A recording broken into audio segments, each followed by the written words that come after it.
Hello everyone and welcome back to the new Valorant tournament.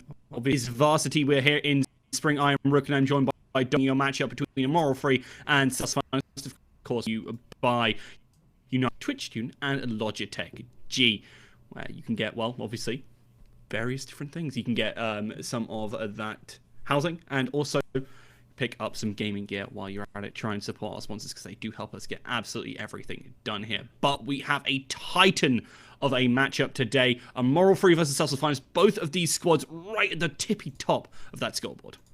Yeah, both being almost undefeated. And as we saw on Moral Free last week, they were looking real clean, real nice.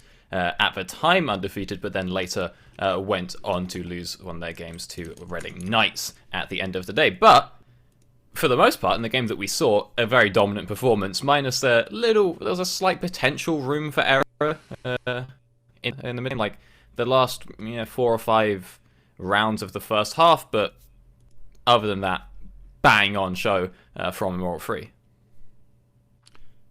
Yeah, it really was, and Moral Free have proved themselves to be a strong contender here in Varsity, continually taking down many different teams. And the fact is, they are 6-0-1 for a 6-1 for a reason. And I was really shocked to see them fall down to Reading. To be fair, out of all the teams that kind of are at the top of these standings, Reading are a pretty big contender, and I do think they're a team as well who really do adapt well to other squads in terms of learning how they play. So it's not the biggest surprise, especially for Moral Free. We're sitting right at the very top there. You'd think they'd probably prep for it, and it doesn't shock me at the very least that they picked that up. But Cecil's Finest, they dropped their game earlier on in the season. They are 6-1 again. I keep on saying the O because that's how it's formatted on the website, but 6-1 as well. And obviously, one of them is going to be going down to that 2 losses today, but I think it's definitely York who are coming in as that kind of underdog. Normally, if you'd ask me historically, are York the underdogs? No, I actually think they have a lot of really fantastic players. You've got Doc Brody, you've got Wallaby, who really step up to the plate and are absolutely fantastic when it comes to fragging, but a Moral Free have been on a hot streak as of late, and maybe they lost the momentum with their recent loss, but I really do think that they have the power to just keep on rolling through all of these top teams.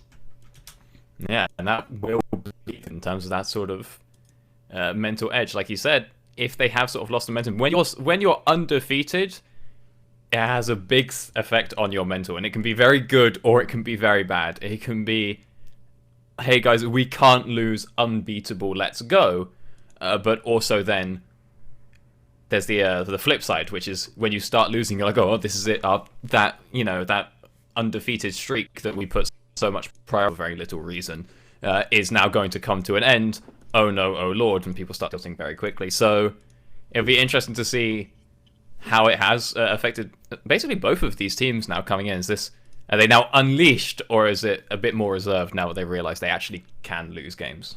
I actually think that's potentially the most true for a Moral Free here. If we're talking about that kind of experience, this team is relatively new, mostly kind of freshers coming on up, and the Southampton squad definitely has improved a lot over the seasons that we've seen them. But they're obviously not as experienced. You look over towards the Sussex Finest lineup, the York lineup, and as I said before, Doc Brodo and Wallaby and Megalodon are all been playing for a while alongside both Rhythm Fabrications. This is quite an extended roster. Not every one of these players will be playing today, but even Burakawada, who's a player I really want to highlight, who you might know on server a little bit more as Yodoku, has played in Newell Overwatch for at least 3 years, basically since I started casting. He's been around a long, long time and could be a potential real calming force. I think York are going to keep on at their steady pace, and it was really a test as to whether Southampton can stand that test of time. And I mean, let's say it though, Immoral Free Southampton, they've got a decent history across esports, right? So they've got good showings here in the shooters, and then also they crop up pretty often in some of the MOBAs as well. I've seen them at a couple of league events, and that's always nice to have that sort of circle around you when it comes to these kinds of games, that you have like a lot of people to draw on, depending on how active your society is as well. You have sort of support staff around, right? Which would be a couple of the other students there getting involved. And there's a sort of reason that you end up having certain universities. It's never really like, oh, this uni's really good at this game and then like terrible at everything else. But you sort of tend to build up like, okay, they're really good at this game, but they're also pretty good at this, and they're pretty good at that as well, and so on and so forth. And it's because they do feed into each other just a little bit, and that makes me feel a little bit of confidence here for Immoral Free coming on into this one.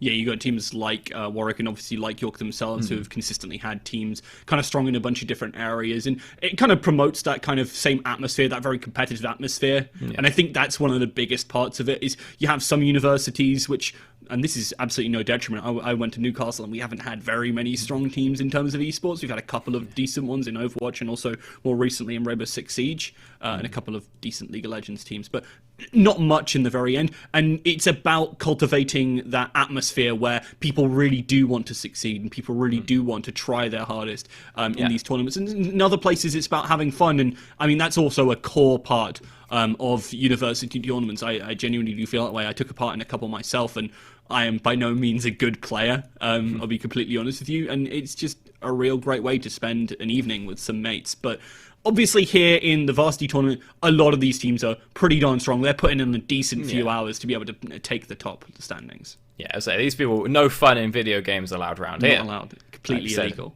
Yeah, we're out here in Varsity. It's only the top 10. And, like I said, again, undefeated. That's, you can have a lot of fun when you get a lot of wins, to be fair, but even at the end of the day, pretty good players. A couple of showings up in the UKV and whatnot. And yeah, honestly, I'm just excited to get a start on this game, because we talked up both teams a lot. We're saying, a lot of strengths coming through on both sides. I want to see it in action. I want to see it on whatever map we get. I mean, what map are we probably going to get? I mean, if you asked me to just make a snap guess, I would obviously say Bind, but people have kind of been moving away from Bind a little bit more recently. I think Haven's looking really strong right now, especially because it's changed up a little bit with the way people are playing around a couple of different agents. Yeah, I was thinking my list would sort of be like Haven, and then Bind and Ascent really close. I don't really know why I didn't see like too much Ascent, but when it's one of those maps, I think that's like kind of on everyone's sort of top two. And then, whichever one wasn't that, and then just way down we're going to have Split, and then just way, way, way, way down we're going to have Icebox after that, because Icebox is... It is a bit yikes. I will agree with you. And like I say, I'm a guy, I love like a bit of verticality in my shooter. All right, so when I saw Icebox, I was like, okay, cool, we got ropes, we're going up and down, we got angles, we got layers, we're like Shrek. But then, very quickly, I was like, oh, this is just...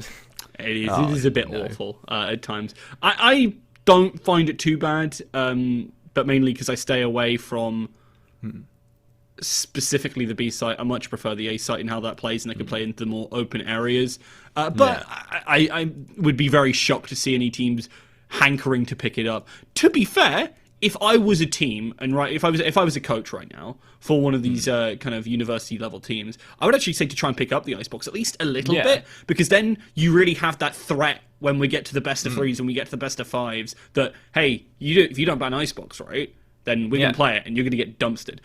That is what I want to say. But we've actually seen teams which do prefer that Icebox a little bit. I can't quite remember. I actually think it was Warwick Direwolves in the Null finals last season picked it up. Oh, no, sorry, no, it was Reading picking it up against them and then dropping the map to Warwick, even though they'd prepped it, even though they felt more comfortable on it. It was a little bit sad to see, but sometimes you just get outstratted in general. And Phonic was always such a great...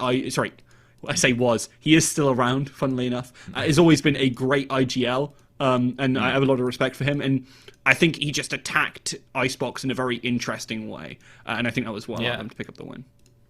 Yeah, I mean, like you say, for the best of threes, the best of fives, great if you've got that one in your repertoire. Best of ones, it's never seeing the light of day.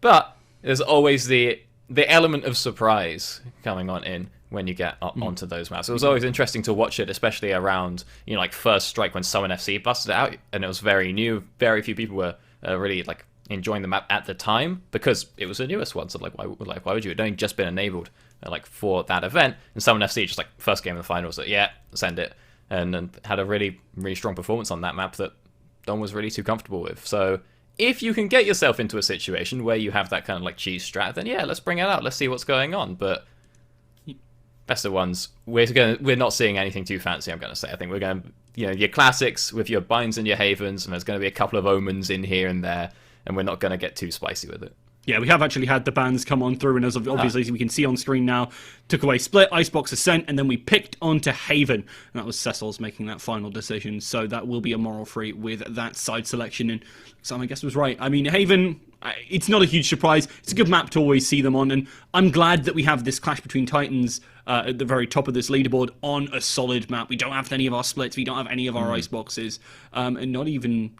well, very much more other than that. I think Haven Online is really where I wanted to see, and I really do think Haven is kind of getting to that point, at least within the university scene, where it's kind of starting to supplant Bind with how many times I see this map. And I think it's really good, because I love seeing teams and how they aggressively play around mid or go for those pushes onto A. Yeah, I mean... when you have that whole three-site threat, it's so interesting to see how the rotations end up taking place, because ordinarily you've only really got one or two options of how you want to rotate through a site, and it's usually just going back through your spawn. It's do you want to go through your spawn or do you want to go through mid? But just the way that you can start to draw people around the map so much more on a site like Haven, right, where you have the extra three sites, it's we're going to run from A to C back to B, and at some point defender's going to get a bit too confused. The plant's coming through, and now we're stuck trying to retake this site. And it can just make some very... it's very skill expressive in terms of your macro, your decision making. I actually think it's really interesting that two of the more default maps in Valorant both involve a lot of cardio, a lot of running around. Even Bind, because of the teleporters, you can really force players into difficult, and enemy teams into difficult positions. So that attacking side does have at least that benefit. And I mean, I like the fact that we're seeing attackers have a lot more success as of late. It's good stuff. And I think that could be even more interesting, obviously, with the addition of Astra, kind of to touch on that very briefly. She looks really interesting and kind of adds the ability, like Viper, to cut up the map. Not that we're going to be seeing any Viper here on Haven. Yeah, I won't be seeing too much Astra either, bearing in mind that she's not even released, not out yet. But we have got the entirety locked on in over here. We've got ourselves the Omen Sage, Sova, Killjoy, Jet. So a couple of smokes coming through there, and then Killjoy, the Sentinel of choice. But it seems to be lacking a little bit in some of that aggressive capability. We're not seeing too many flashes come through. And then, over for Immoral Free. We got a couple of flashes. We got Cypher this time round being that choice. And then, you know, you have the Raze. So a couple of duelists coming in. A bit more aggressive for Amorphy. That's always fun to watch. Yeah, I think I kind of touched on Sage, sorry, not Sage, on Raze more recently in a couple of broadcasts I've done, and I noted on the fact that she's absolutely fantastic at shutting down those chokes, which could be ever so important here. Yeah. And also it got an ability to move around and apply that pressure in a much more wide sense. Her effective range is absolutely massive, and that's why I love it here. It's a really nice duelist who's also going to bring a lot of control to you. She's kind of that mix between a duelist and a little bit of that controller as well. So really like to see teams bringing it. And, well, we're seeing both squads start out with the Sentinel, but no Sova for a Moral Free here. That's a real surprise for me. Yeah, well, right now the push is coming up pretty early through mid, up right onto B. FatFam spots him out. Yeah, Fabrications will get that spike on down pretty darn quickly, dashes out, making sure they don't get checked, don't get sprayed through that smoke as Shrimpy starts to step up with the rest of the squad. They're going to be able to break this wall, but trying to hold it down. They can actually put a player within that wall, but that's a great arrow. And with a counter wall back straight on in, they're going to be in such a difficult position. Well, has to hit that big utility to make it on through here. Taps away to Jettable, and Shrimpy's holding, trying to stick it, but again, Wow pushes on through, finds nearly the 4K, and massive stuff from the Sova early on here as York take round one. Nice quick opening there for Cecil's Finest. Last week when we were watching Immoral Free play, it was very slow and controlled around the starts of these rounds, but this time here, Cecil's Finest happy to absolutely just send it up mid. Very early plant as well, and you know, we were talking about the mind games of rotating between the sites, drawing people around. Cecil's Finest says, nah, we're just going to go worse. There's 5 of us and there's only one of you here, and secure out that first round. Now, a bit of an eco count across for Immoral Free, with a lot of guns and armor being picked up there for Cecil. Yeah, I like that Cecil are just running it down to C here, trying to get some of that info early, and just taking control. Immoral Free tried that little bit too hard to control from mid, and as a result, have basically nothing. They've taken control of that of that T-spawn, but not that that really matters, especially with the way they're going to play. Yodoku gets picked off there. I thought he was going to be way too far back and in such a safe position there, but gives up the Spectre and gives up a player advantage, as now Cecil's Finest are actually down a player, and that could lead to an opportunity here. I've seen Classics perform a lot this weekend over at Epic, but I'd be very surprised to see them make their way on in here, especially with these high ground controls like we're seeing from Cecil's Finest here. They clean things up, and Doc Brodo gets a 4K to take them into that second round. Even with the 5 versus 4, pretty rough one for Cecil's to lose. They had such a setup on the site, and of course the gun advantage coming through as well. They also make that push up C-long pretty easily. You can be pretty confident there's not going to be too many defenders there on a round where it's just pistols for Immoral Free. But this time around, Immoral Free have grabbed themselves a couple of the old weaponaroonies, and they have a chance to try and swing this one back in their favour just a bit. But of course, a loss here would be devastating, but it is Vandals versus SMGs, so it is slightly favoured. Yeah, I mean, obviously they're going to try and play those longer angles, but Cecil's Finest have always been a team that's been able to pounce on these opportunities, but that was really aggressive from Megalodon here. I know you normally play those duelists, but you really shouldn't be trying to push like that. A good paranoia. Forces out some utility, but that Jet just can't make that move on in just yet. She doesn't quite fall, but it's so darn low. It's going to slip across now. And Cecil's Finest looking to maybe play with the expansive map that we obviously have here in Haven. Doku picking up that orb, just getting out in the nick of time as well. But we can see that Immoral Free still not committing here. Once the plant comes down, that might change. But for now, we're seeing the Brim and the Rays hanging back on C and B, whilst Yodoku holds off this flank. And we have to figure out what is the play for Cecil's.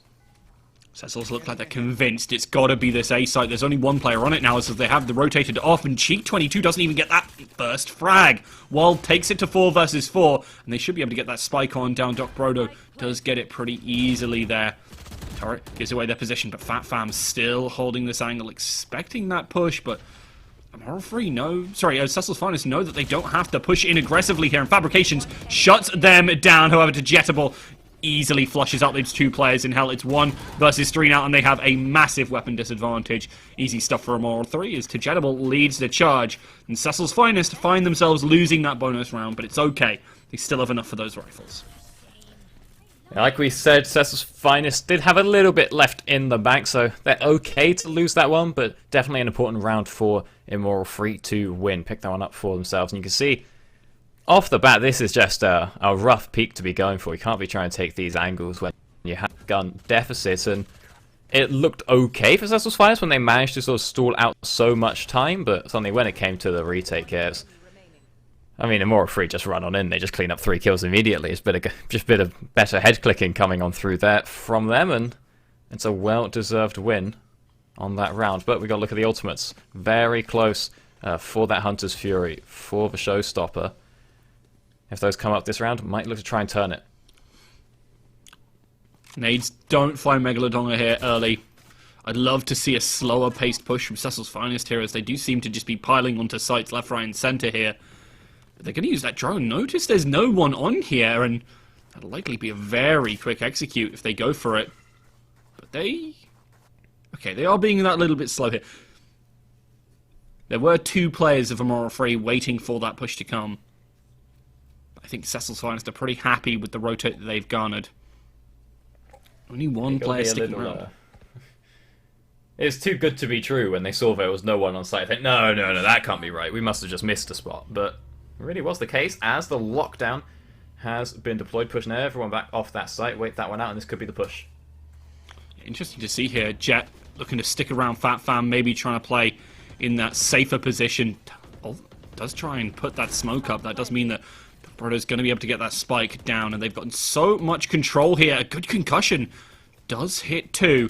We're starting to see a lot of utility being invested, pushed out into the open, and Fat Fam takes down Megalodon, and well, hunting for more. Cheek 22 this time, trying to spray, trying to push on in, and Doc Brodo, even with those shots ringing through, doesn't try and deny it. Well, does get 1, but they're being pushed back left, right, and center. Yodoku, oh wow, with a beautiful Hunter's Fury here to try and pick something up, but he's getting pushed. Jisoka takes him down, and with Cheek cleaning out Yodoku, that is going to be a round over for Immoral 3 as they pick it up.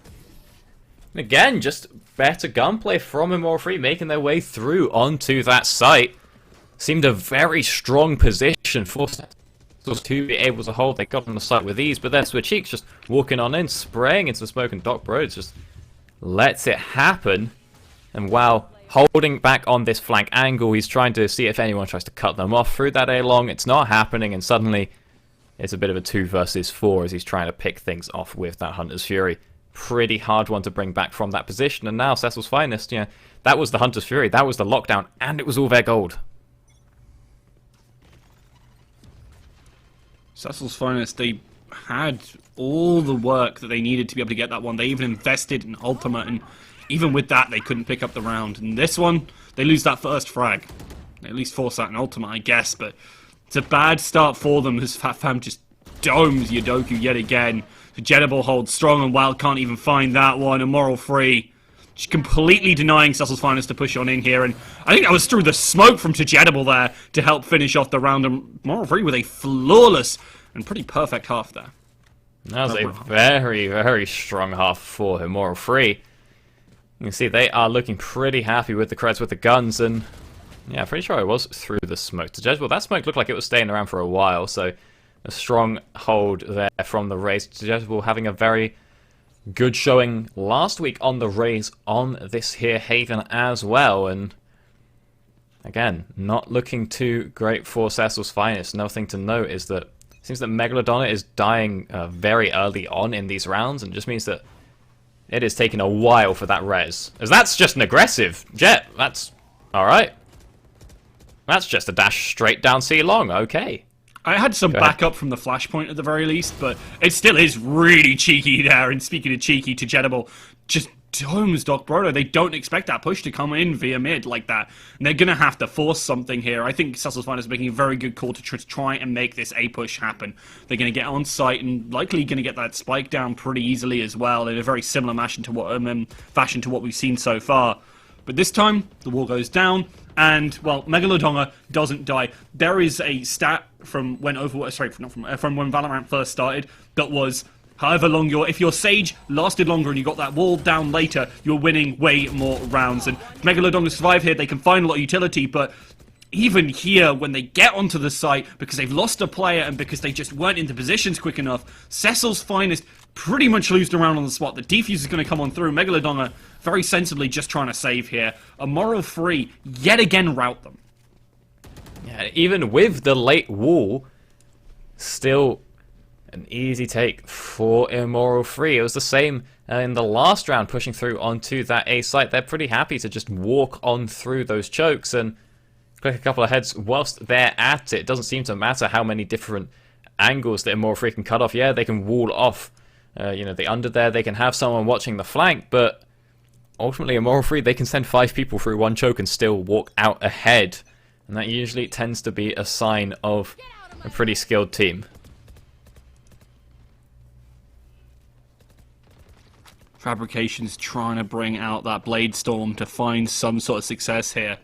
Definitely can pop off for this York side, but so far it's just been that little bit too gung-ho, getting caught off guard in a lot of these situations. Speaking of that, Doc Brodo saddling up to that mid. Expecting to maybe find something here. Expect that push in some way. As well slips on in here. The flashpoint does not do them any favors. And especially with that spike in tow, if he goes down here, this could be the end of the round. But the wallbang is there. Great stuff from Megalodonga. And with the utility to keep while alive, this is not all too bad. Doc Brodo falls in mid, and you've got to be wary of that flank. But again, it's a rotate from Cecil's Finest. They're going straight over to that A site. But right as they start rotating, the Neural Theft comes down. And so this one is spotted out by Shrimpy and Immoral Free. And it seems that Cecil's Finest, they're committing. They are going for this A site, and it has not been their friend. It hasn't been so far, but it's also been one of the only places they could really get into. Immoral Free have been great at locking down a lot of these different options. And Fabrications. Well, Fat Fan. Got himself a good flank coming up there as well. The one time it's not covered. It is walled, but obviously he's playing Jet. That shouldn't be too much of a problem. Fabrications doesn't find a thing, and that is a disaster. That ultimate should have led to a kill. Megalodonga holds strong again, just needs that one frag, but Shimpy beats him out, and Cecil's Finest just cannot seem to catch a break in these last 5 rounds. This was one of the closer ones, at least for Cecil's Finest. That hold looking good. They do actually catch out Fat Fan on the flank there, but again, it's the same every time that Immoral Free could just sort of run in, through that choke, just come straight from CT, doesn't matter, and just pick up all the frags. And then here, Megalodon are just not quite having the lineup ready. It's shooting a tiny fraction too early. Pressure getting on. Shrimpy's able to grab himself that kill, and now he's already almost halfway back to his ultimate again. Yeah, he played absolutely brilliantly that round. It was a little bit quieter earlier on, but when the pop-off happens, the pop-off happens, and Jedable seems to be synonymous with just pushing through this mid. Jasoka finds 2. How do you even let that happen from Garage there? That is a disaster. Cecil's Finest down to 2 players yet again, and this was supposed to be a round where they really shouldn't be losing anywhere near this much. This was a rifle round, and they barely made it out of spawn. It was just decimation from the start. Immoral Free picking up so many early frags, getting the ops going as well. And now, what can you do for Fabrications and Judoku? Try and see if they can take a bit of an angle round onto C, but Fat Fam's waiting with the op, aiming it straight down long, and I don't know, 50 seconds on the clock, 2 versus 5. Maybe they just have to try and trade out a couple of frags. I got the spike.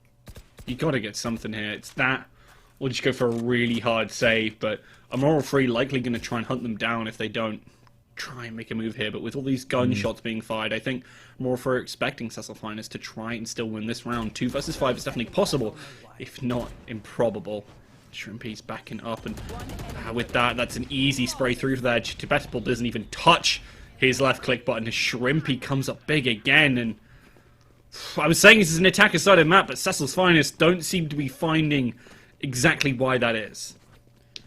No, in fact, it's looking like Immoral Free are the attackers in this first half with the way that they're playing these retakes, and even now, just there with that early round. And you have to say that I think it probably should have been the save for your Doku and Fabrications. you know, you get into the next round and everyone's got the ultimates, you have the lockdown up and available for Yudoku as well, and maybe there's a world where it will win it, but even if they did get chased down, better than just running onto the site and getting absolutely popped, as now it's another light buy for Cecil's Finest, and they're not really able to use these ultimate advantages that they have, whilst Neural Theft is going to be up at the end of the round, so... Moral Free getting away with a lot here. Fabrication's the slow push. Ooh, to Deadable. Picks up that one. Just pushing up through the T-spawn as well. Shrimpy is finally found out. Fabrications nabs himself a little bit of a kill there, but Doc Road playing very far back here. And two members of Immoral Free walking up through that T-spawn, playing very aggressive right out the gates. And we can see this pincer coming on through around the CT as well, as Fat Fam finds himself one with the op. Can he get the second? Yes, he can. Meanwhile, Cheek is found out on the side, and Fat Fam cannot get the kill onto Fabrication quite just yet. Another op shot goes wide, but he's got the knives out, picks himself up the third. And Josoka not able to close out the round on mid quite just yet. Doc Road still staying alive. But he may be about to fall to the fourth kill of Fat Fam this round. He's making his way around the back of that B site. Will try to see if he can go for the spike here, and should pick it up relatively easily, as there's not too many people holding on that one, and then he drops himself the ultimate, moving right on over to A. Sees that there's no one here, looking for the plant, but the knives are out for Fat Fam. He's working his way around, and it is a kill picked up for Doc Brodo. He holds the site down, and now it's 1 versus 1. They're in with a real shot of picking this one up. Cecil's Finest have been on a bit of a drought in the last 6, but Dejetable is one of those big fraggers with great aggression like we've seen from them so far. Could be a bit of a struggle for Doc Brodo here. Loses the duel, and Moral Free pick up yet another. Get that up, back in the hands, and Cecil's Finest. I mean, that started off as actually a pretty eco round for them, so I think they're pretty happy with that situation. Yeah, they got quite a lot out of that one. Bearing in mind there was just a couple of sheriffs picked up across the board as well. It's not exactly the heaviest of buys, but ultimately Doc Road maybe could have won that one, but go see where he's looking when he peeks on out the back there. I mean, Fat Fam picking up so many kills here at the back of CT. Getting those two, then the third with the ultimate as well. Really swung the round back for Immoral Free. After, as you said, a pretty good start for Cecil's Finest, but just right at the very end here, when Doc Road peeks out from around that corner, you have to see look where he's aiming. He's walking out, but he's not really looking. And Dejetable is able to pick it up quite easily. Dejetable is constantly going in that aggression, and he's finally punished for it. Yudoku wising up to his little tricks. You'd think it's about done time. He's gotten so many frags and exactly that kind of push prior in this map. Cecil's Finest. They're trying to make their play now. Pushing a little bit out and trying to find that information. Again, a slow start for Cecil's Finest. Just see if you can bait any sort of rotations, anything like the smokes coming out from Omen. Whatever you can get is Paranoia launched down C long. No, it's not Paranoia, it's a smoke. But there's no one there to see it. It's Fat Fam. Good hold on A. Ooh, but face planting. Megalodon finally with the res. Yeah, it's going to keep that tempo up, and Cecil's Finest on that 5. They're looking to pick up around here. They've got the site control, they've got everything. The smokes are all in place. You can hardly push forward if you're a Moral Free here. But with the Rolling Thunder, that's going to be the opportunity. They even stop the spike from going down. A good Paranoia does buy some time and stops that push from properly coming on in. And, oh, Fabrications and well land the shots, but Shrimpy does not say die. It's Yudoku who forces it upon him. And Cecil's Finest do pick up the round anyway. They invest, well, the lockdown, but Moral Free have more than enough money, even though they lost. And Cecil's Finest are going to have their work cut out for them these last couple of rounds of the half. Yeah, now a bit of a swing back into Cecil's Finest's favour. And this is a strong attempt at the retake. Again, the Rolling Thunder stopping the plant is pretty major. But even with this great sort of like 3 pints onto the site, onto the spike, is you've got 3 people looking at one person who's not even got a gun out. You know, Megalodonga was planting, and that little slip-up means that Cecil are able to find out the kills, but again, Fat Fam with the early pick to start the round. It doesn't always have to be Dejetable to go for those frags. Fat Fam absolutely can, and that operator in a Jet's hands, well, that's always a deadly combo. Cecil's Finest, yet again, poking their noses around for some of this info and, well, getting very little. Amoral Free with the aggression on some of these players, but also very measured play. Look at where their Cypher is. He's absolutely chilling. Very far back, ready to just commit to either site whenever needed. But the camera is spotted out. You saw there was only one member over on that A site, so Amoral Free not working with a lot here as the garage push does come through. Longer, yet again leading the charge on this Sage. I mean, they don't have a duelist anymore because obviously that jet went down. Jetable is going to slow down that push somewhat fierce. Fury comes on in, but while struggling to actually find any targets, just moves on through. The rocket will land, takes down Megalodonga, but Jetable is now not exactly in the best of spots. Knows now that there's a player on their flank, but does not win the duel. 4 versus 3, and Wal can't even make his way on through. That operator is locking down these angles, and there's so little time to work with. Fam hits the 4th shot as well. That operator is so comfortable in their hands and one of the best operator players that we have in this university tournament. And that final shot was just to prove that point. That was a flex kill and a half. He did not have to go for that one, 11 HP, but good response from Amoral Free here to know that there's so many people coming down onto the A site. They didn't actually have a lot of information to work with, but the second that they know at least one person's garage, so much utility starts being thrown out. We got the showstopper as well. So Jetable is ready to fight as many people as there are, and the rotation comes through with Fat Fam grabbing out those 4. And now there's just something going on at garage, but I don't find out any early pushes from Jetable quite yet. If it had worked, that would have been pretty good. If you find out a kill onto Fat Fam, onto Jetable, you'd be pretty happy with it, but And he is even there. Like, there was a real chance of picking up Fat Fam, but unfortunately doesn't quite get the timing right. And, well, Amoral Free are going to have to try for their kills the old way, the honest way, unlike these jets with their jumps and their dashes. Back in my day, you had to entry with flashes, and apparently that's seemingly not the thing Cecil's Finest want to do at all, as the only flash they have is a Paranoia, which is 400 credits. I think that's a real problem for them on this attack. It does make it a bit of a difficult one, as Megalodonga is looking to drop that wall, but it's not going to matter too much, because Shrimpy hanging up on top of that wall. Well, not Shrimpy, but Cheek. Yeah, he doesn't quite get the frag, because they're playing so close and tight to the wall. In fact, Jisoka takes down Fabrications, and as well is out in the open in that corner.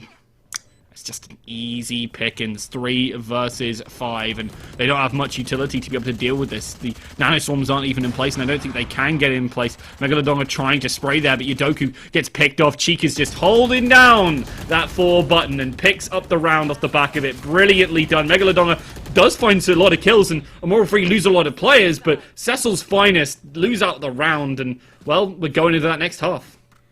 Yeah, the round all that really matters at the end of the half is Cheek. A good angle up here. Now, as you said, it was a very close hold to that wall for Amoral Free, so they actually got away with it very early on into that push, not just being immediately gunned down by Cheek up in that high ground. But again, they're not really able to do much to control the site after that. They got on the site, didn't really have a plan for what to do next, and it means simple collapse, simple kills for Amoral Free, who are now here on the offense side. And as you say, it's an offense-sided map. 9-3 already.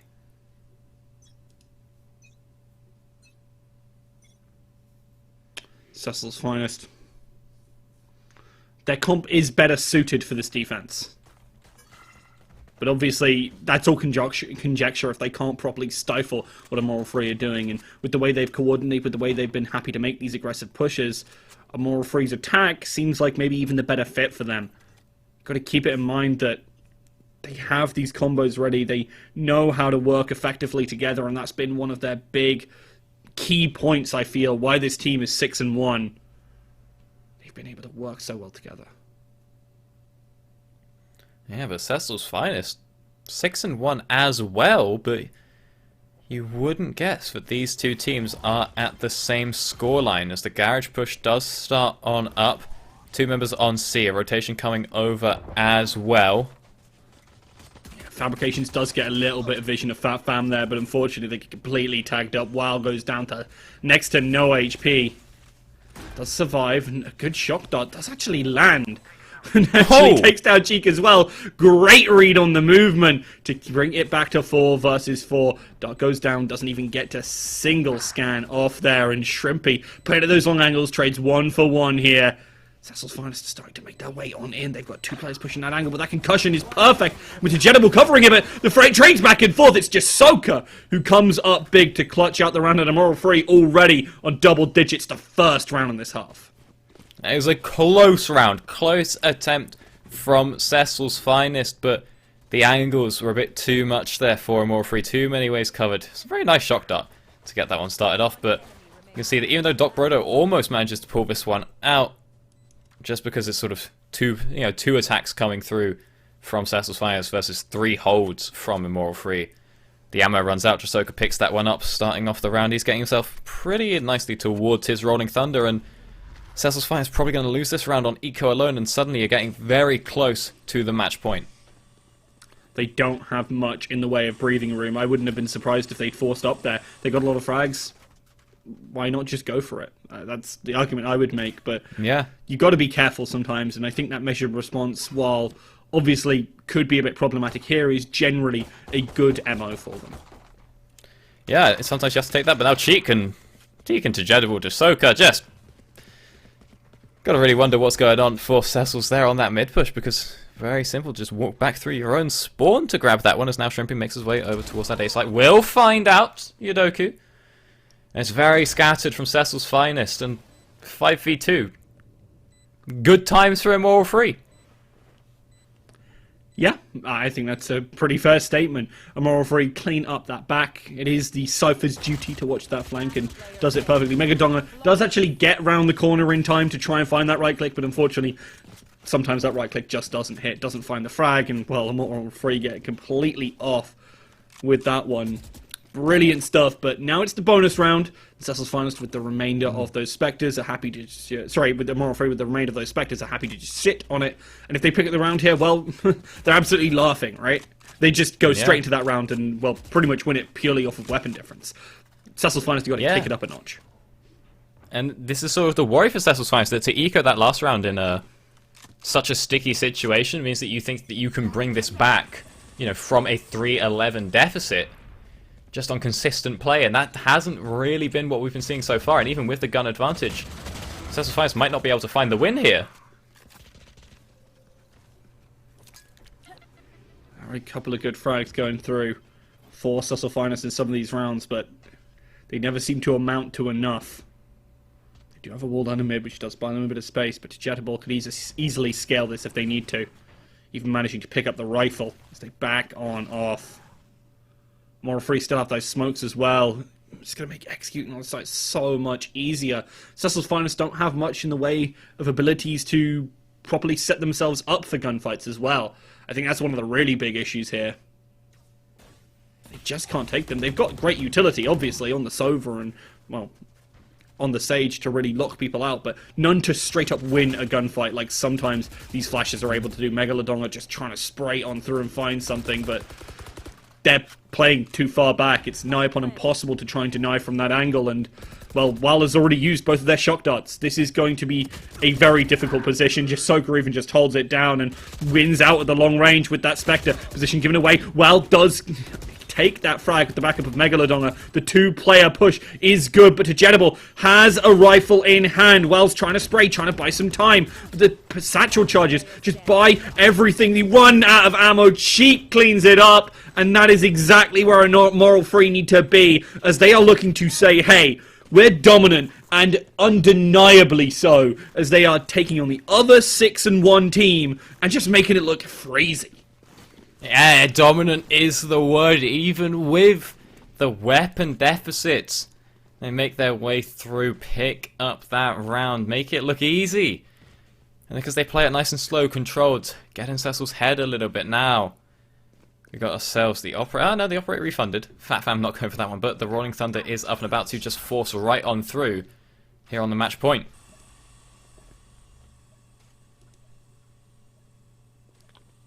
Immoral Free likely piling on into this A site. I love the setup from the Killjoy here. Those nano swarms are going to be ever so problematic, but with the Rolling Thunder. Not going to get much chance. Does actually get to enable them in time, and the Raze still makes it on. They clean out Yodoku, and Cecil's Finest have so very little. Again, their weaponry kind of really be struggling here. Spike goes down. There's no ultimates left for Immoral Free, but it's not like Cecil's Finest had any anyway. It's not like that's an avenue which they can attack from. They found very little in this second half.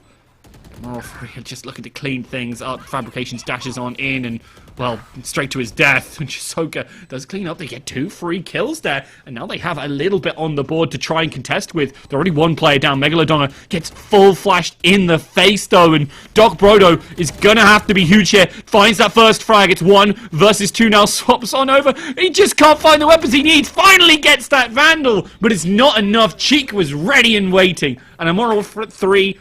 13-3, Cecil's Finest.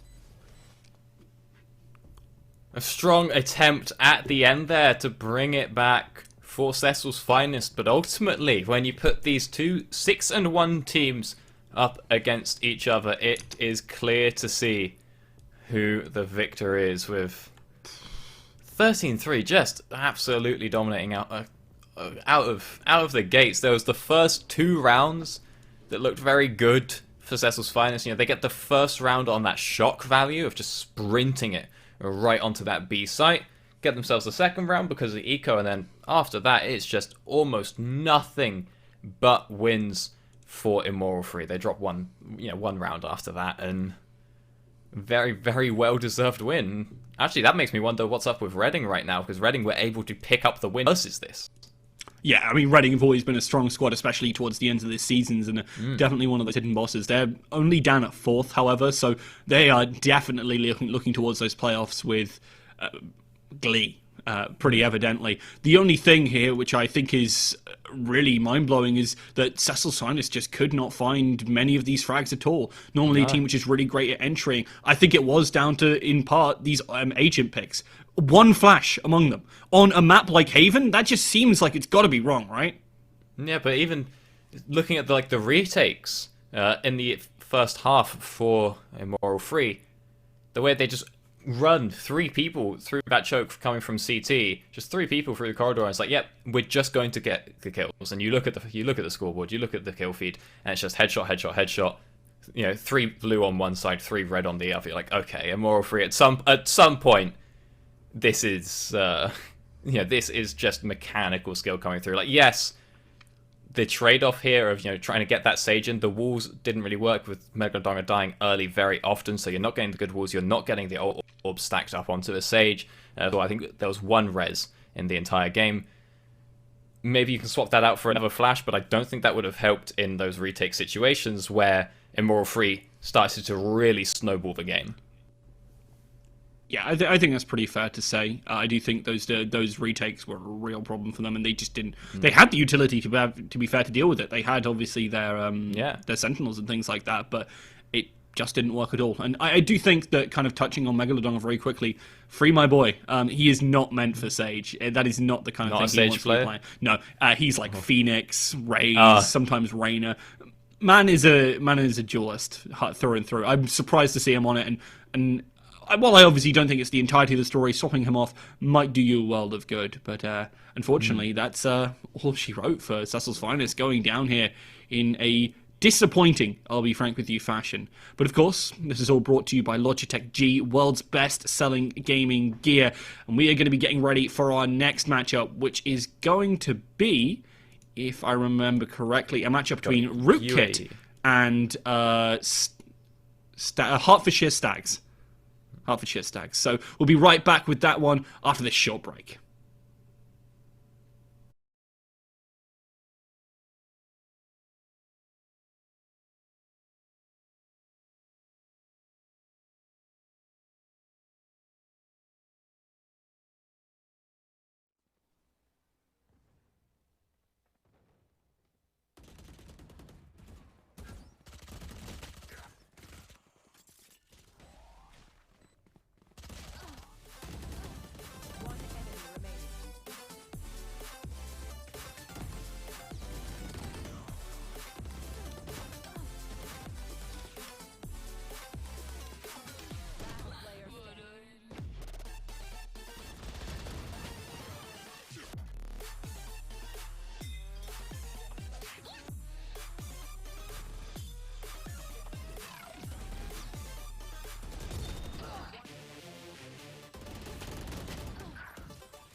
Party.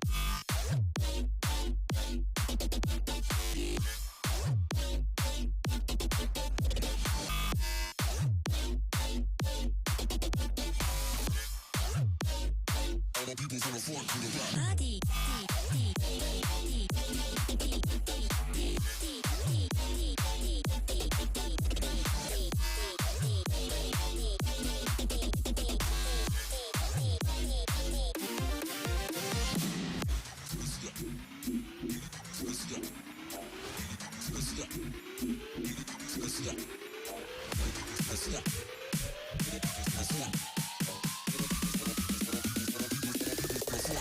Party. Party.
Party.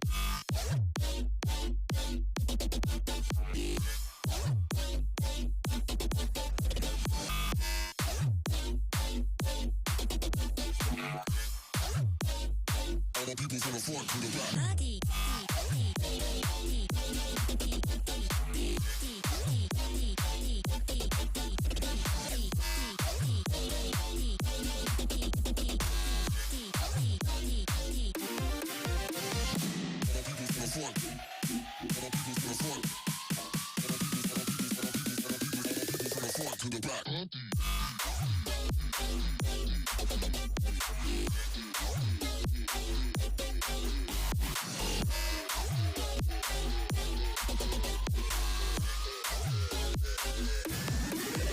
Party.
Don't pause.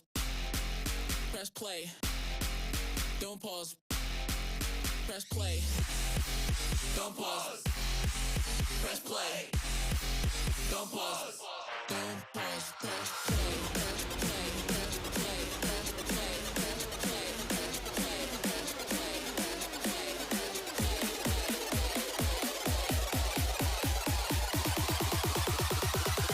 Don't pause. Press play.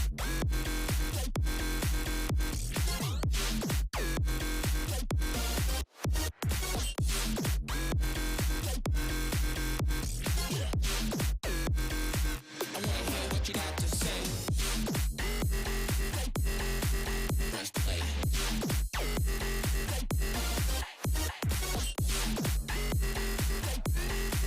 Press play. I wanna hear what you got to say.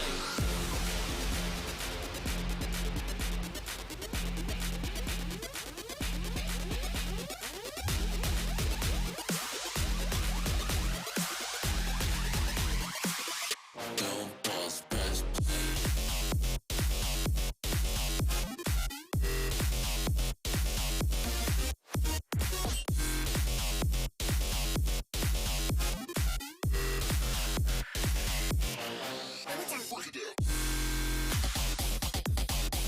Press play.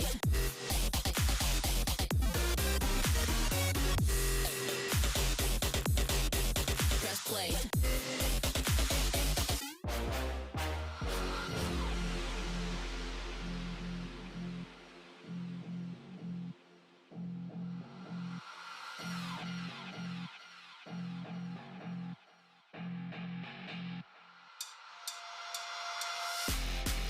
Don't pause. Press play. Don't pause. Press play. Don't pause. Press play. Don't pause. Don't pause. Press play. Press play. Press play. Press play. Press play. Press play. Press play. Press play. Press play.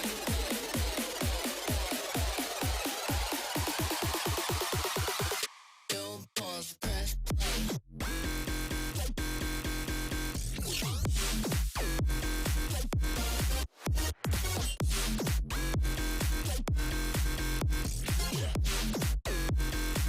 I wanna hear what you got to say. Press play.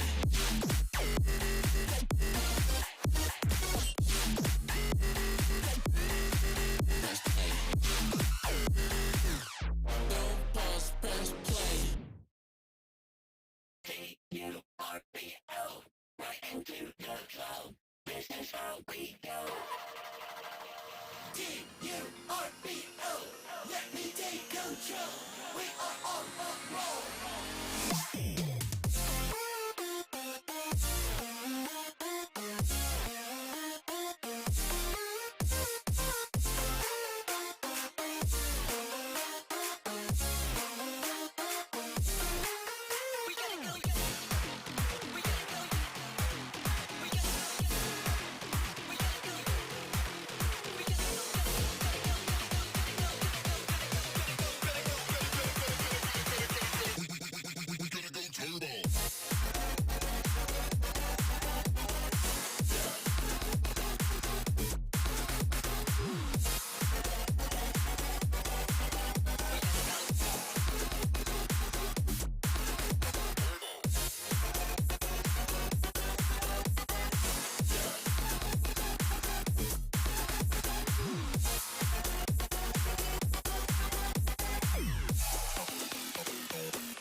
Hello everyone and welcome back to the VALORANT University Varsity Tournament Spring 2021. I am Rook and I'm joined by Doctor as we had a pretty, dominant performance from Immoral Free as they took down their opposing side and in a 13-3 fashion. It was a surprise to see Cecil's Finest go down that easily.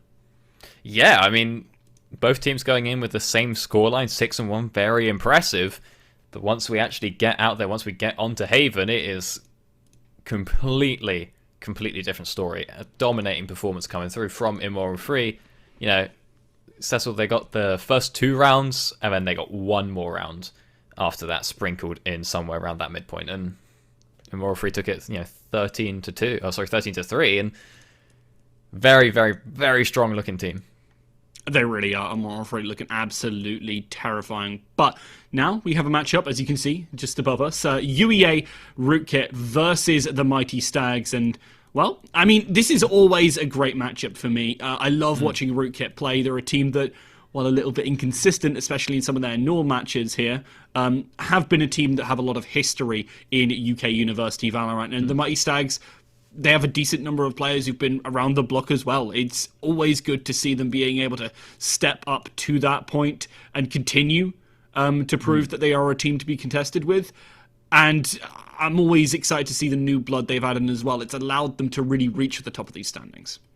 Yeah, a fun fact is that Stags were the only other team to pick up a win versus Cecil's Finest so far, which I think was a bit more impressive, sort of like before we saw that game, which isn't too much of a dish on Cecil's Finest. It's just it was a very dominant performance from Immoral Free just on sort of micro alone. So now it's a little bit harder to get that sort of read coming through on Stags, because if that had been like a close game, then we could be like, okay, so Immoral Free are here and Cecil's are here and then Stags are somewhere in the middle. But when it was realistically like more like that, it's like, okay, well, we've got anywhere in this area to be placing Stags if we're looking solely at the last broadcasted game.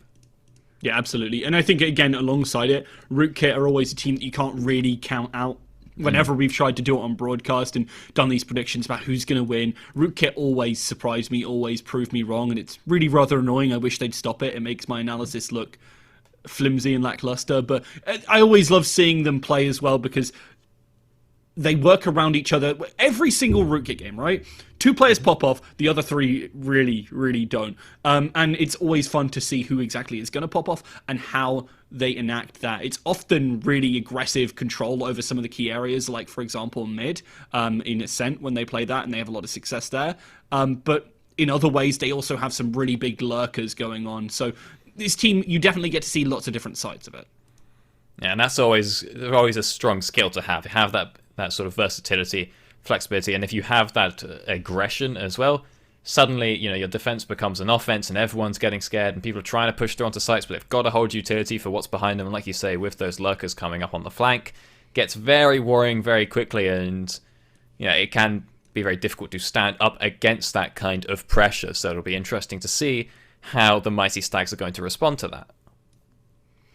Yeah, and the Mighty Stags, as we said before, are a team that have got a couple of these players who are more experienced, but also sprinkled in with players like Raccoon Pope and like Gum China, who have really joined the team more these past few seasons and have actually blown up quite well. I've been very impressed with how they've managed to mesh into this squad, and as a result, I think looking at this squad, the Mighty Stags, while they might not necessarily be the most tactical team, they are one of the best teams at playing with the rest of their members.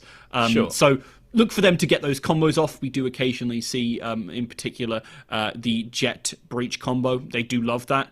And, well, I'd be expecting to see that a little bit more. And it's a good way as well to shut down potentially some of those very individually skilled players. If you flash them, well, as good as they are, they're still going to die, right? And that might be a real way to leverage the fact that Rootkit can be a bit hit or miss at times. That'll be interesting to keep an eye on that one then, because I say it's always nice to watch a team where the sum is greater than the whole of its parts, and when you have that strong interplay between various team members, if they're pulling out those combos, we've already seen just individual skill come up tonight, right? With those Immoral Free retakes where they can just sort of basically dry push back onto the A site and take over very easily. So if we can get now on the other end where we can have that, individual skill is kind of, it's okay. But when you put the members together, the way that they synergize with each other is where it really comes online. Then we'll have a nice bit of variety here in our evening. Yeah. I mean, I'm interested to see in particular what maps we're going to be going to because of the fact that I think it's going to make a difference for how this game will go. If we go to something maybe like that Ascent or maybe the Bind, I think, well, Rootkit are in for a perfect position. I think it's maps where they've been historically very strong. Whereas I think, again, if we're talking about that kind of duo buddy mentality, I think Haven potentially, or even Split, could be a lot better for Stags because I think especially playing around mid in Haven, and also towards maybe Garage, where you see a lot of combos go off. Yeah, that those duos really do come to the fore. So I think that is really where a big decision is going to be made as to who's going to win this. Obviously, players have the ability to outplay, but it'll take one team stepping up more than anything. Yeah, I could go for a Split game right now. I don't know why. It's been a while. I haven't seen some Split, and if we're looking for some interesting team play, then yeah, Split's a decent enough map for it. Now, I do, call me a psychopath, but I do enjoy playing on Split, even pre-rework, because I just like that you can just sit in mid, and then you can very quickly, when you're on defense, just go to either site. I don't have to think too much, because I can just react to what's going on and have to plan it, so that's always real nice. But, it's been a while. We've got a lot of Havens have come through, had a Bind or two. It's like, I want to get a nice little Split coming along, if we can see it. Well, unfortunately for you, Stags banned away Split right away, and then we're going to have Haven and Icebox taken away. And AUE take us to Ascent. I was beaten to it by our producer. Can't believe he's done that to me. But yeah, Ascent to start things off. And as I said before, I do think this could be really good for Rootkit. I think Ascent, well, originally when it first came out, it wasn't one of their maps. They hadn't practiced it very much, and a lot of teams were trying to pick it against them. I think over time, obviously, it's become more widely accepted, and Ascent is part of any good team's map pool, in my opinion. It is definitely one of the nicer ones. It's up there. It's. I think it was a bit of a slow adoption for many people when it came out. First new map to be dropped. It's like, okay, everyone's going to be a lot more comfortable in the 3 they already know. But yeah, once you give it a bit of time, once you get into it, you start to really play around with the options that having just a massive crossroads in the middle of the map can offer you, as well as all the different tips and tricks with your doors, getting your lineup sorted. Once you've got all that unlocked, okay, this map gets a little bit more fun, a little bit more interesting. It absolutely will. And I mean, also has a lot of space to move around in. And you know what else has a lot of space to move around in? Unite student accommodation across 25 cities with free cancellation.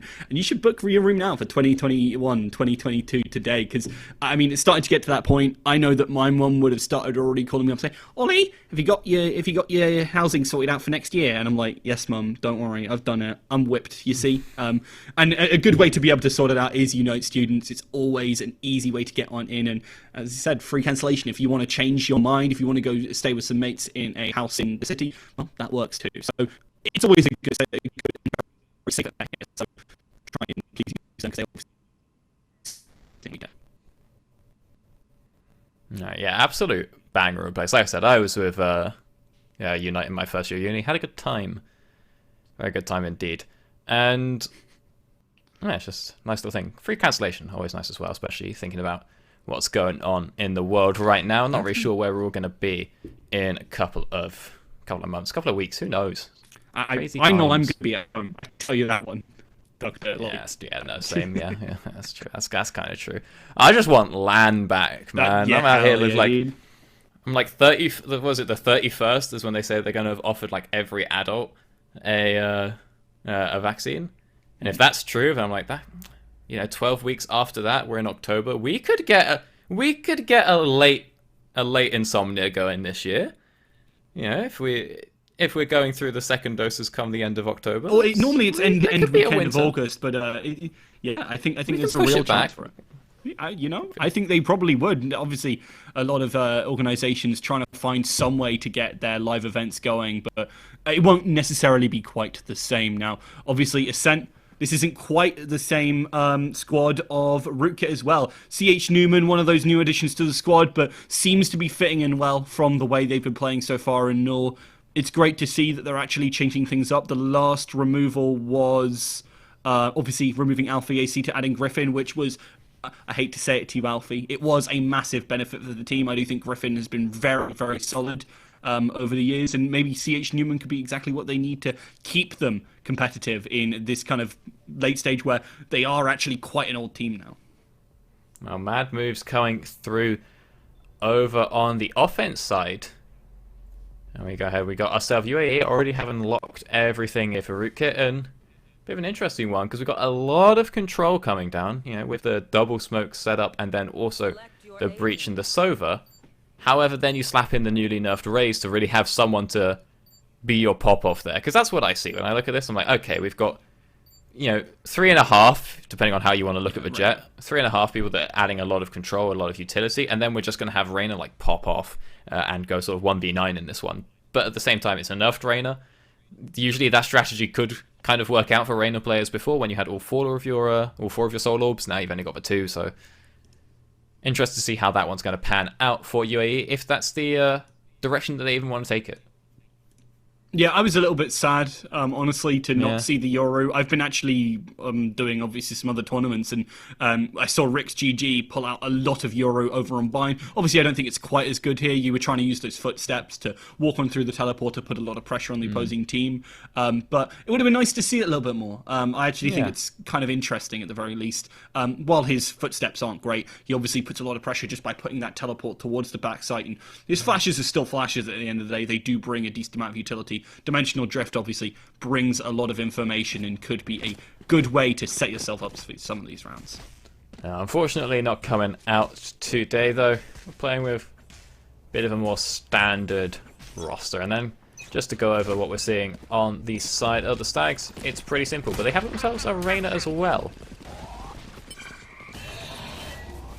The Leer comes out quickly, and Reyna is trying to lead things on in. That's a fantastic nanoswarm, however, and Blink takes down Griffin without so much as lifting a finger. Lychee does finish off Dargon as well, and Rootkit, they thought they had the execute going, but the Mighty Stags completely destroy them, as now it's only the newbie to this Rootkit squad trying to move on in 1 versus 5, and they are scattering, looking for him, and he's just waiting around this corner. They are going to check it. He's going to be able to move on through here, and does eventually finish off Swise, but as much as that paranoia is, there are too many guns for them to face. Nice attempts to try and trade a couple back for Newman, but ultimately still a round 1 for the Stags. And, you know, nice, a bit of early aggression coming out from Rootkit, trying to force their way through onto that site, and it's just not quite happening. They get collapsed on relatively rapidly by Stags, who now get themselves a nice free round here. An interesting buys, though, because we actually do see that there are 2 judges, two sheriffs coming through for Rootkit with a little bit of judge action here for Blink. See if he can find himself a nice choke or a nice corner to hold off, but it seems to just be another A-rush. Indeed it does. I mean, if it's broken, keep on doing it, I guess, until it works. And it seems like the UEA's strategy here as they push on in. Blink is waiting at the backside. This time doesn't find quite so much, but he's going to push on through as much as they expose themselves. It's the backup from the rest of the squad. Dargon finds one, but in a matter of seconds, Rootkit are gone. Yeah, and not 100% sure on what the plan is there for Rootkit, you know, to come out with the Sheriffs. Like, if you're playing Sheriffs, okay, you're trying to make that sort of long-range pick if you can find it, maybe. Just trade a couple of kills back, but if we're planning on just completely sprinting it through onto the site, hold W, no breaks, then not 100% sure on how the plan works out there. I don't think they even got the orb from A, because they went in so quick, but yeah, Blink is already... He's got this one prepped. Thought he might find a corner, you know, somewhere around about mid, maybe. Try and lurk near market, but he's like, nah, just I'll sit in hell, wait for them to sprint it through onto site. So he's got Rootkit's number just a little bit. Wait, what? Blink has gone ahead and downgraded his gun. Oh, because he died. That one checks out. That makes sense. Yeah, there has actually been a death on Mighty Stags. Make that 2, as obviously they kick things off with a frag. Blink waiting with the Bucky, but unfortunately at that longer range it doesn't do anywhere near as much. Barely manages to jump out, but into the firing range there from Rootkit, down to 2, and it looks like these rounds are just going lightning fast as Lychee falls from Raccoon. Yeah, he's not getting this one. He's going to have to beat a retreat, and maybe look for some frags here, is expecting a flank, and while there is obviously someone trying to come on that flank, it's quite far away. The dash over, he was trying to look for it, but F22, like a fighter jet, flies on top and takes him down. Yeah, trying to figure out where Swizeg went there, but... Oh, no, F22 even, but I don't quite get it now. Unfortunately, with, as we said, Blink actually dying in the round before, you know, he's sat there with his Bucky and light armor, so he can't afford too much coming here into this third round. And you expect, you know, win the first round, win the second round by gun advantage without dying, and then you win you lose the third because of rifles, and then you win the fourth again. Or maybe you win the fourth. But now for Blink, it's back onto the judge. And everyone else rocking those Vandals, and again, it's just another fast push. This time, Rootkit have it a bit more sussed out. Yeah, they also have these rifles now, which make things a little bit easier, like they did in last round, and, well, they absolutely destroyed in that one. Lear comes on out, F22 backs off. That's obviously the safety you get out of this jet. Oh, well, Griffin and Newman are holding those lurks as well, trying to see if they can pick anyone off who might be considering a flank, and because they have such control of B lobby and of mid, it's now a swift rotation. Raccoon trying to spot some info up there, jumping off of well. Maximus pushes on through, however. They are being really fast-paced on this play. The Lear allows them to move on through pretty easily as Raccoon isn't anywhere near. Blink has to come up big, but F22 takes them down in a matter of seconds, and the Mighty Stags completely routed until that frag comes through from Lychee. They're only a player down now, and the retake is on. And an option on the table here. I'm trying to pick off something. He finds it with Swizz. Swise does swing out, but China falls, and Maximus all strong on this site. Swise versus 2 here. Swapping through these Vandals, trying to find which is that more optimal, but Maximus peaks at a time Swise just doesn't expect. And Rootkit already running back to 2-2. Yeah, suddenly this speed is working out for Rootkit. They'll be pretty happy with where they find themselves now. The eco might just be coming through a bit of a light buy here for Mighty Stags after having lost those 2 rounds. Pretty painful, but they do have those knives available for Swise, so maybe if anyone else wants to buy some armor, they can try swing this if they pick up a couple of guns, but it seems to be just light armors, stingers, specters, the usuals across the borders. Stags accept VL on this one. Yeah, the usual. As Blink tries to push forward aggressively. Maybe not accepting that Blade Storm out here for Swise, but gets nearly full flash just his back around that corner and is still looking for an opportunity to make a splash, but doesn't get that first shot, unfortunately. Vandal, that little bit stronger, bringing a knife to a gunfight, unfortunately. And, well, Rootkit, yet again, setting up for this play, and the Mighty Stags, maybe they look for the retake here, but it's very difficult to find anything trying to push on through, because obviously Rootkit have just got that weapon advantage and you're just getting that spike on down, and even the mid H. Newman, that's a freebie. One enemy remaining. I'd be pretty happy to find that one out, but it makes it a very rough job for Raccoon here, who is pushed up and will be found out by Griffin. Another flawless round there for Rootkit, and they are starting to come into their element just a little bit.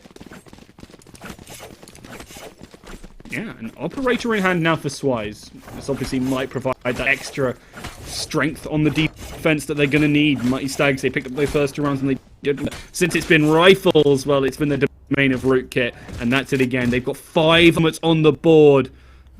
This squad is absolutely stacked right now. They have more than enough. Maximus, 8.5k. He is absolutely chilling, and every single ultimate up as well. Good management of the orbs distribution there, and Griffin finds out a nice pick on mid to start off this round.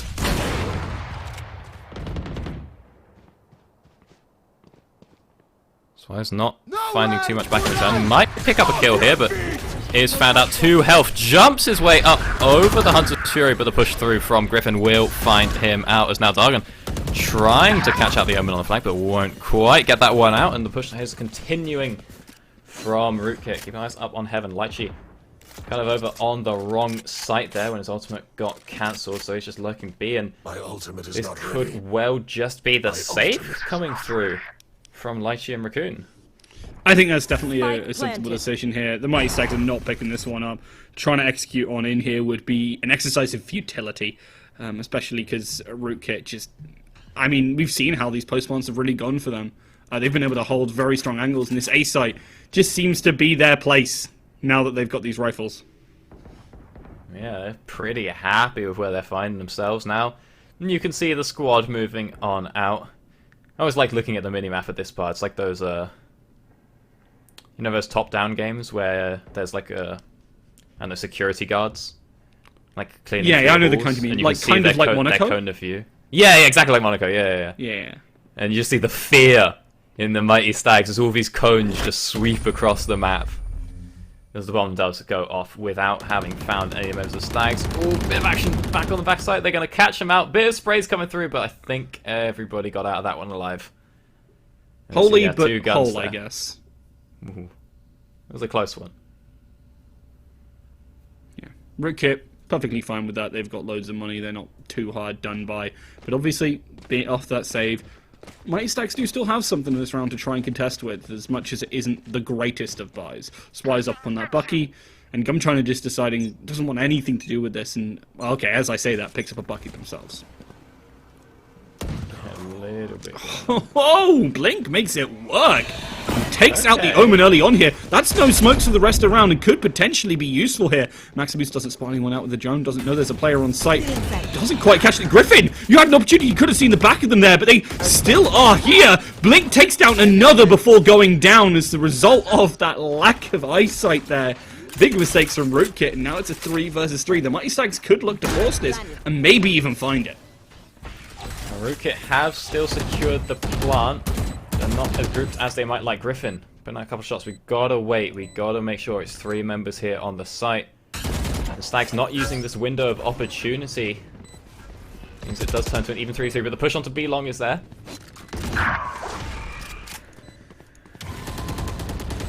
It is trying to make that happen, Griffin.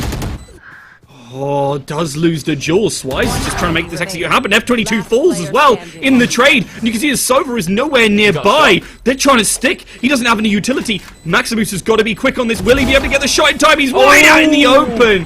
And Rootkit's just about pick up the round. Maximus must be well chuffed with himself that they actually got that, considering how close it was getting. That was a close one on the clock there for Rootkit. And strong round for Stags, but you have to wonder what's going on with Rootkit there when they're so split up. You know, after the plant that Maximus comes up, B-Lobby then he just backs out and goes all the way around, and yeah, what do you know? Your team lose the 3v2, but they managed to pick up a couple of kills on the return there, and that's the 0.6 seconds you got there. Oh no, it was a dozen or 6. Okay, I have no idea how long that was on the clock, but it wasn't. It was a rough one for sure. It was very close. Stags not too happy with this one, as the A site is once again the preference of Rootkit. Yep, they don't seem to really go much else apart from being completely forced there. Rootkit to trade back and forth, and they have the man advantage as well as Mighty Stags just walk on into these lines of fire. And it looks like this is going to be even more of an advantage as F22 pushes up, takes down Blink, and well, it's just Swise left yet again on that jet, and even re-peeking. CH Newman takes him down, and Rootkit at that 4-round advantage, and continuing to build up these ultimates. I mean, I don't think anyone's expecting that one from F22 to just come and updraft right through heaven, wrap you in the face, and then continue to find out those skills. He's just right up in heaven, and then pushing through CT before the bomb has even been planted, and just finds that Blink as well in the back. I mean, it feels like the Rootkit aren't even playing Valorant at this point. They're just playing their own game. You know, they're playing what they want to play, and Mighty Stags, this isn't really what they signed up for.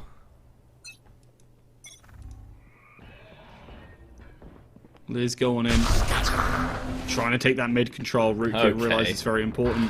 And as soon as that happens, they're going to put a play into tree here as they have someone on the flank. Mighty Stags, they're not watching for it really here. Big mistakes being made. They're about to get the flank of a lifetime. A flash comes on in. Griffin takes down one, finds a second, and everything is wide open as Rootkit just make the execute happen. It gets very low, does that Reyna, but, well, still alive is still alive. And, well, Blink is exactly that, and F22 not so much. And, you know, even when you drop that ultimate, you know, when you go for that teleport across the map, as Swise, he's trying to sign out. Oh, he does pick up one actually, but taking out Newman as well. Hang about, he's switching this one up. Yeah, he's really going for it. Just one tap as well for this player close by. Unfortunately, As soon as he taps that bomb, Maximus is on it, and Rootkit pick up the round regardless, even with these impressive performances. Okay, well, Swiss being able to pick up a couple of kills at the end there, at least getting something for his team. But here, you know, when Newman drops that ultimate, he even tells you what to do. He says scatter, you know, in the comms, and I mean, maybe it takes a bit of help to listen if you're Stags there, because nobody really reacted. Everyone's just staying in the same spot, keeping their eyes locked on that A-long. Maybe they think it's a bit of a, or he's trying to prank them somehow, but no, that was a very real flanking Omen who just comes straight through CT. Yeah, and that's what the ultimate is supposed to obviously originally be used for. Doesn't happen so much in competitive, but occasionally you get to see something spicy like that. Mighty Stags do get a refrag off of the Raccoon, but Lychee in mid is going to make it an advantage alongside Blink here. It does fall in the end, but the Mighty Stags have that, well, two-man advantage. Blink just cleans on up, but they have been absolutely stellar on this Killjoy. Okay, Stags grabbing themselves around. Figuring out that, you know, maybe if we can get ourselves secured into some off angles, get up pretty far and see if we can pick out any of this overly early aggression from Rootkit. And maybe this one goes pretty well as Lychee and Blink were able to grab out those kills through mid, through market. And finally picked up a round for this Stag squad. However, Rootkit's still pretty firmly in the lead, and, you know, even after having lost that, the Econs are looking pretty good. They really are. They had so much to do in the bank, pretty much close to 9 count pretty much everyone. They were buying up pistols, but Raccoon cuts the legs out from underneath Dog on him with Lychee's back. Now this push from Rootkit doesn't feel so confident. Might step all of the site, however, every C22s as the pressure is really starting to mount, drops on down and right into the waiting arms of Lychee here. Done by the Omen, knowing they don't have to play that aggressive. Going to be able to teleport away and not get caught by that a little bit more. Blinding. To push as well, Lychee. Watch them run. Gonna teleport behind. Look by himself after they got caught by something similar early on here. Spray on through, Swise denies Maxim. And Lychee, as much as they come on back, they didn't actually full commit to it. It's gonna be Rootkit, well, struggling to find an opening. Well, Newman now has the ultimate up again, so he could try something fancy. Bit of a bait, he can bring it back as well, not just Lychee, but instead he's pushing through onto this A site. He's going to be spotted out by Lychee right there and immediately taken out as Stags grab himself another round. Last round in the half. They could bring it back to 5-7, and that wouldn't be too bad a start. Obviously, we normally do expect teams to have a little bit of an advantage. Not much, it's not super defensive favor, but a little bit of advantage on defensive side. Mighty Stags bringing out the operator now. They've got money to work with, and that advantage that Rootkit is starting to wear off. And obviously, going to that second half, it's going to be next to nothing.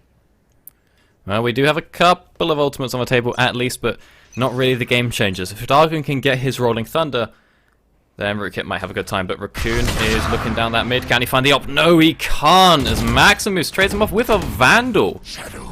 And always a confidence booster to win that fight at long range, starting out the round nicely for Rootkit as Newman finds a second onto Blink as well. The push coming through now onto B, and Griffin's trading off Swise 1-for-1. And he's starting to look for the plant here on B, but still got to wait. Dargon, Jet, everyone a bit too far away. Maximus lurking up mid and easily picking off these kills through CT. It does the plant on B, doesn't even need to come out to bait the members of Mighty Stags exactly where Rootkit want them. Raccoon losing that duel was the start and end of that half for the Mighty Stags. A little bit sad to see, but I mean, this just proves just how strong Rootkit are. They're willing to take all of these duels and have the aim to really back it up. I mean, there's a reason why, for example, F22, for a time, his name was Divine Aim, and I think it fitted perfectly. He has been showing a little bit so far on these early aggressive plays. Now, it has looked a little bit like Rootkit have been getting too aggressive a couple of times. We thought that they were sort of getting a bit too keen, overthinking, having a bit too much fun. But reading it back nicely on that last round, and now they're up on defense, but the aggression does not stop as F22 sending it down mid, finds himself the first kill onto Lychee, and Newman also picking one off too, as Swise actually doesn't take him back in time, so F22 finds a second kill Rootkit already 3-2. Already looking for these extra frags. The dart comes on in, and Raccoon, wizened up to those old tricks, doesn't quite get caught by it, but it's not like this is going to be much better. And Maximus, with a double bounce there, easily takes things out, and Blink just doesn't move on over quick enough. Run down by Griffin. And Blue Jays, Rootkit just pick up a round pretty quickly there, and pretty easily as well, an all-important pistol round. Always nice to start off your half with that pistol round win, because then you're probably getting the second round. And again, similar to last game, this is now a sticky situation for Stags, who might have to just force buy here, because what a great shock dart that was. Yeah, if you lose this round as well, now it's 10-4, and you're kind of sweating a bit, because Rootkit have been playing their own game. You think, can we get a sort of consistent edge over the rest of the game? It's hard to say, especially on offense, and ultimately, Stags do go for the eco, so no forces coming through here might bite them, as Newman is sitting pretty far up B lobby, but Jet sneaking past. Does manage to take him out as well. Swise in the smokes, plays really well. Griffin, however, with that dismiss, trying to bait out the shots, and even wins the duel back, gets a second dismiss, and gets the heck out of dodge too. The Lear buys him some time to move on through, and so much map control here for Griffin. Might get caught on the backside as the push comes on in, as he turns away. Swise was ready for it. 1 versus 2 now for Rootkit and for F22. They can definitely still win this, but Swise has been on a bit of a tear so far this round. However, with the rifle in tow, F22 is the strongest player on the map right now. Himself, that Bulldog trying to push through. Nice job disabling this utility, and that's a smoke as well. Dash on in, gets caught off guard. Swise with the patience, lets the play happen, and punishes it accordingly. Mighty Stags stop Rootkit's round here, and well, obviously find themselves in very, very good stead, and denying that kind of push. I think this is kind of force up, and the fact that it worked out is a lifesaver for the Mighty Stags. Yeah, and that push as well through that B lobby. Managing to get through the smoke, Swise was just really able to pick up kills that he was not supposed to get there. Just passing like ships in the night, and it means a very simple hold there onto the B site afterwards, and now economy in a bit of shambles for Rootkit, but they do have the rounds to spare.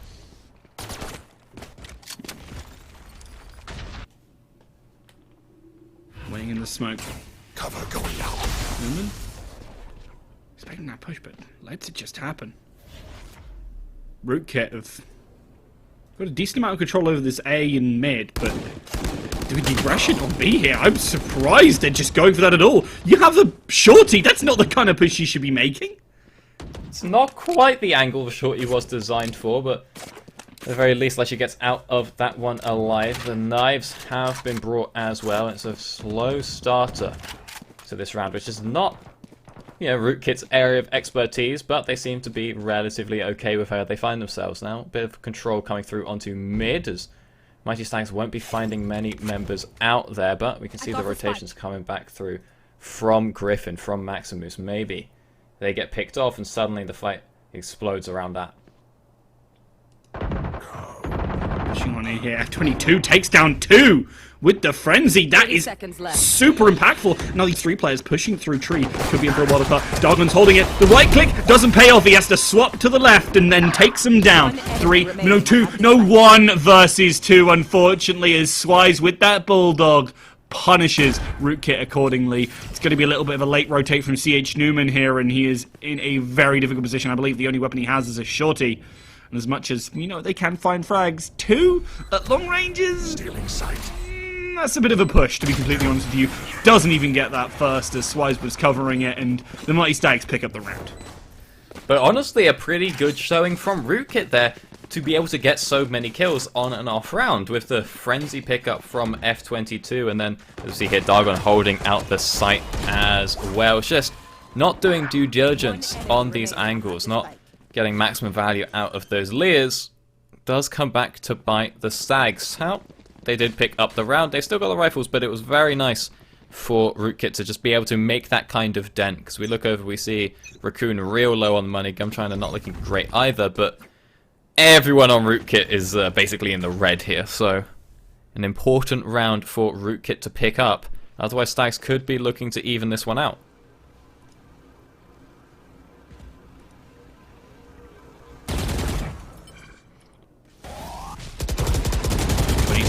out here. Tries to spray, but the smoke denies most of that push. And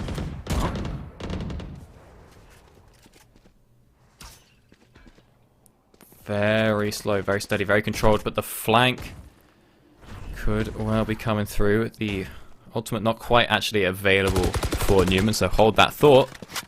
But everyone playing very calm around this A site. Stags really not wanting to commit through these smokes, just baiting out some of that utility. Another Lear dropped. And no control of mid for Rootkit either. Means that the rotation potential here is now very scary as, yeah, everyone starts flocking back over to that B site. They think that A has to have been abandoned, but it hasn't.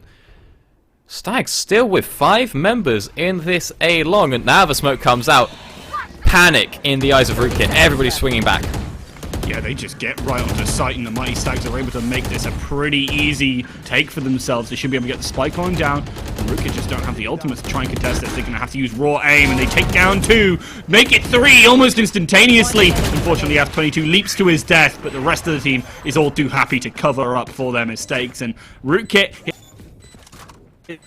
starting this half, the Mighty Stags waylaid them on a bit of a detour, but Rootkit have a lot of ground control to even have that 100 make a big difference later into this half, especially because that lockdown isn't too far away for the Mighty Stags. And that's such an important round for Rootkit to win.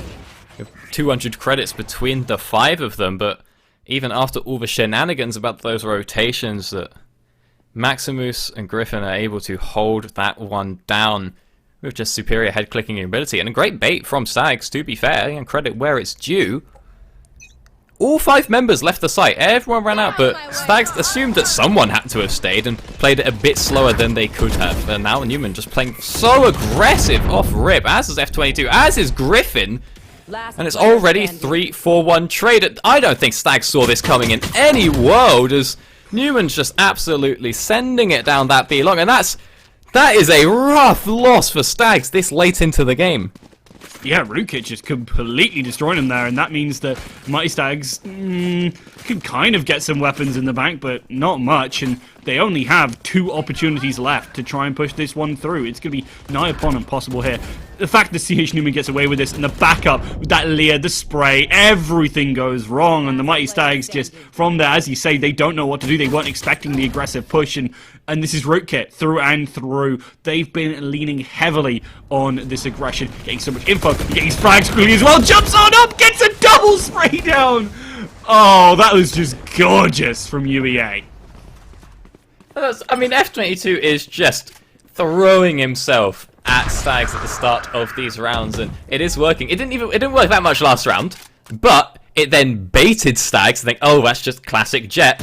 And then suddenly Newman and Griffin are on the flank, of not even flanking, they're sending it in, picking up those kills. As now, it doesn't quite work out the same for Newman this time, but Griffin may still be able to find out this kill here on Raccoon. 5 HP, and he is taken down. It was a lot better than I thought it would, and Gum China denies Griffin the opportunity to just run away with the round. You know that those Reyners really can run rampant, but Gum China takes a Reyna to beat a Reyna sometimes. Does exactly that, Popstar Empress. They are looking to control this round. Maximus with a clean headshot there, backs off. It's 1 versus 2 now, and Empress or no, you're still going to go down to an easy shot there. Brilliantly done by Maximus, and it's match point. Maximus, okay, he would just grab himself those one-taps, and I don't know, I don't know what it is about these Sova players sometimes, but they just get those head clicks, but works out this time around. And now you are terrified if you're Mighty Stags that F22 is just going to send it into you at the start of the round, and then when he doesn't do that, you start to worry about it, and then Newman's behind you, and suddenly everything's gone wrong. So that kind of aggression and versatility that you were talking about before the game started, we're seeing that through and through with Rootkit's play.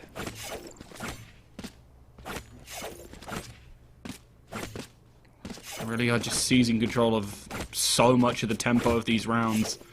The Mighty Stags, they're on offense. They should normally be trying to dictate this pace, but Rootkit just don't let them, for the most part. They're trying to seize it back. Finding those first frags is a key part of that, and even things as cheeky, as aggressive as that kind of dash that we saw from the Jet is a key part of why that's happening. Yeah, now it's just the options, the possibilities are endless now for Rootkit, because is F22 going to do that again? You know, it's suddenly we'll have a very far back squad. You know, when we look over at the stacks, like, okay, guys, let's not get absolutely sprinted by the Jet. But then, if the Jet doesn't come in, you're just wasting time. And now it just seems a very aggressive lobby push. They are not too worried about F22, who has sent it, but it's down the wrong lane. He's gone mid, and the push is on B lobby. No charges left. Cover going out. They've got a lot of control, but not in the map pace of the map they need. It's 4 versus 4. And teleports into the back. Lychee just looking for their time to strike. Maximus cleans on up onto one of these players in the back of a dog, and now they are up a player. Doesn't matter if you're back of sight. If you don't have the backup to make it happen, Raccoon completely split off from the other angles, and Griffin denies them entirely. That spike is now out in the open. In no way can they go and get it. Griffin finds the shot into Lychee with that Empress up, and a 13-6 scoreline. This is Rootkit. They may be lower in the standings, but never count them out. UEA are here to play. That was a great game for UEA Rootkit, because, yeah, like we said, this is just unique, it's aggressive, it's versatile, it's not the same thing over and over again, and then you start to live in your opponent's heads. They're very unpredictable, but you do know that they're going to do something, and that can make it real hard to play against. It makes it real fun to watch when you see things like that defense Jet just dashing straight down. Now, if this was your own competitive games or your solo queue games, you're not too happy about that one, but when it's coming out in something like Newell, when we're watching the stream in a organized environment, that makes for some good Valorant viewing. It really does. It was great to see aggression completely unfiltered from Rootkit in so many different ways. We got to see so many good fights as well. It looked like Stags were able to put something on the board after really denying that start from Rootkit with some great individual stuff and actually pretty clean plays around those pistols. But as soon as it was rifles, that is the domain of Rootkit, and that's how they know to play. And from there, it's always been a problem for them, actually. Pistols have always been a weakness, and there's been a lot of times where against some of these strong teams you lose pistol and then you lose way too many rounds to make that comeback. Against Stags here, though, it didn't seem to be such a problem.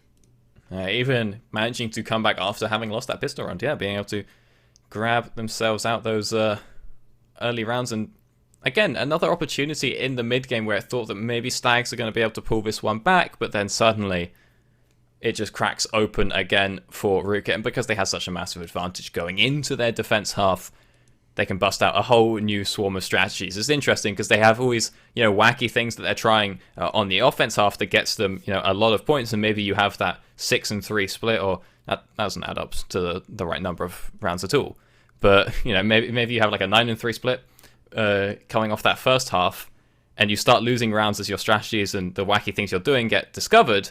But then you then have to go onto a brand new half where you have all sorts of new things you can try, and it's like, okay, we figured them out, and now everything's changed, and we've only got 3 rounds in it, and suddenly you get very worried if you're Stags. So definitely a fun team to watch, Rootkit, and excited to see them continue to play. Yeah, absolutely. Looking forward to seeing more of them as the season progresses. Hopefully, in those playoffs, they are towards the top of the standings. So definitely are making a case for themselves to make it there. But of course, this wouldn't be possible at all without the support of our partners Logitech G and Unite. Of course, you all at home. And well, if you're interested in getting involved in university esports, start your journey. Come join the Discord at discord.gg/the. It's a great way to get involved with esports. This may be your first time actually taking part. And there's lots of different ways you can, obviously casting being one of those, adminning and trying to apply for that as well. It's a great way to spend your evenings. Thank you all very much for watching. I hope you have a wonderful evening. I've been Rook. Joining me has been Doctor, as our observer has been Phil30, and our producer Noah. Hope you all have a wonderful evening, and good night.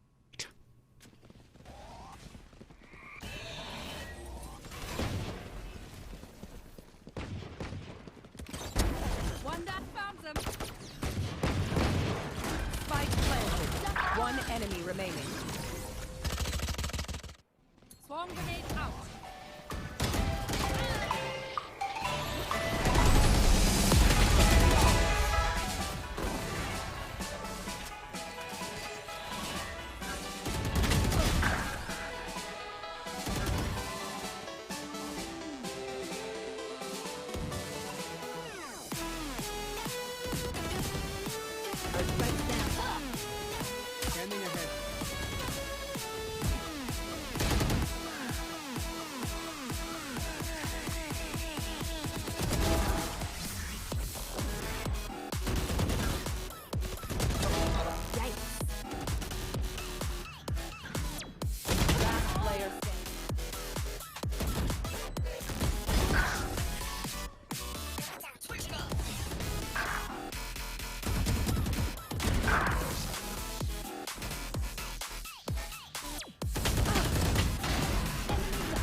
planted. Enemy kill. Stay down. Blocking sight.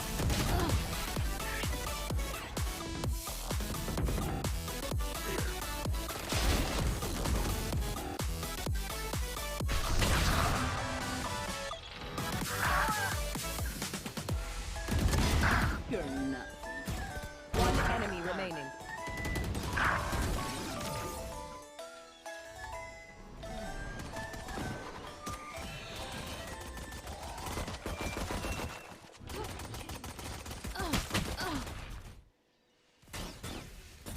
Last player standing.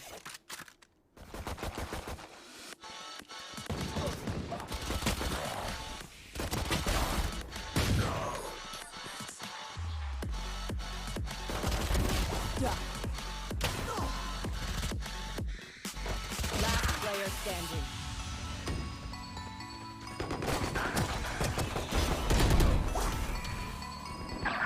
One enemy remaining. I have the spike.